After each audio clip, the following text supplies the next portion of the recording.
Hello friends, Kota English classes में आपका स्वागत है। आज की वीडियो के अंदर मैं आपके लिए द ब्लैक एरोप्लेन चैप्टर आपकी first book 10th class English का लाया हूं, जहां से आपको बहुत अच्छे से इस चैप्टर के डाटा एंड क्वेश्चंस हैंडल करने में हेल्प मिलेगी।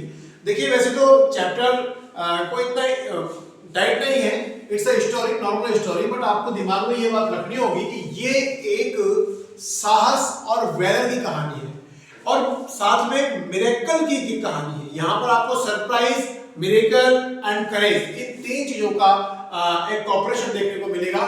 तो आइए लेट्स बिगिन कि किस प्रकार से इस कहानी के अंदर एपिसोड चल रहा है। तो ब्लैक एरोप्लेन, इसका मतलब होता है एक काले रंग का प्लेन।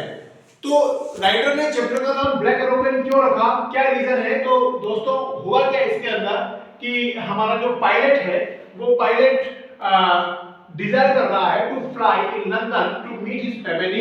वो लंदन में अपने परिवार से मिलने जा रहा है और लंदन की शाम बहुत इंटरेस्टिंग होती है, तो वहां पर हेल्थी डाइट खाए हुए उसको बहुत टाइम हो गया है। तो वो अपनी जॉब से कुछ समय के लिए रिलैक्स लेकर अपने ओल्ड डेकोटा प्लेन पर बैठकर बहुत हैप्पी मूड से उड़ान भर रहा है। और आपने देखा कि जो पायलट है वो डिजायर कर रहा है, वो लंदन में एक हेल्दी डाइट खाना चाहता है। तो आपको ये पता लग गया हुआ है यहाँ से कि किस प्रकार से हमारा जो पायलट है वो अपने प्लेन पर बहुत हैप्पी मूड में बैठ करके जा रहा है।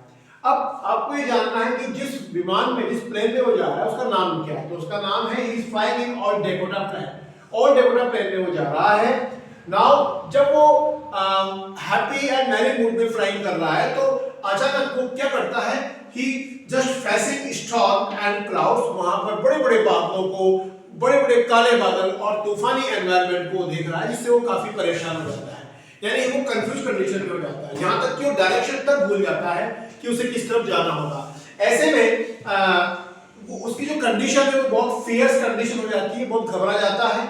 नो फ्यूल एरोप्लेन में जब वो देखता है कि फ्यूल भी कम हो गया है एंड इक्विपमेंट, उसके जो रेडियो वगैरह है वो भी अब धीरे धीरे काम करना बंद कर रहे हैं। यहाँ तक कि उसका जो एवरी इक्विपमेंट जो प्लेन में होता है, दिशा, डायरेक्शन वगैरह हर चीज उसको कंफ्यूज कर रही है। इस कंडीशन में अब उसे क्या करना है? जब वो घबराया हुआ है, परेशान है, तो God help us in this situation, ऐसी स्थिति में हमें कहीं ना कहीं गॉड हेल्प करता है। तो अचानक वो क्या देखता है, एक black aeroplane appear to help, उसकी सहायता के लिए कहीं से ब्लैक एरोप्लेन आ जाता है।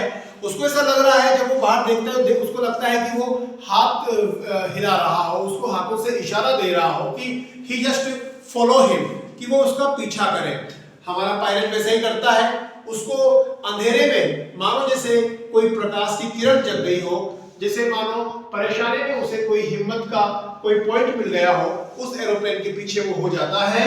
और जब उस सेफली उसका प्लेन पेरिस कंट्रोल रूम, जहां पर उसको सिग्नल मिलते हैं, पेरिस कंट्रोल एरिया पे जब अपने प्लेन को लैंड करता है, तो वहां पर रिसेप्शनिस्ट जो बैठी हुई है वो उसको इंफॉर्मेशन देती है, it's miracle but let it all know place on radar, कि रडार पर इस समय कोई दूसरा प्लेन नहीं उड़ रहा है।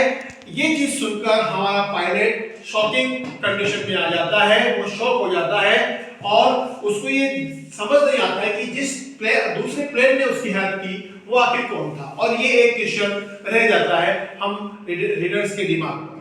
तो फ्रेंड्स, आपको जो क्वेश्चन आने वाले हैं वो करेज एंड वेदर के बारे में, स्टॉर्म के बारे में, क्लाउडी एनवायरनमेंट के बारे में आने वाले हैं। प्लेन का नाम क्या था, ये आप छोटे छोटे क्वेश्चंस को थोड़ा संभाल के रखें, तो इस कहानी को आप इजीली पूरा कर पाएंगे। ठीक है, बने रहिए नेक्स्ट क्लास के लिए। कल आपको नेक्स्ट क्लास दी जाएगी, तब तक के लिए बने रहे। Thank you.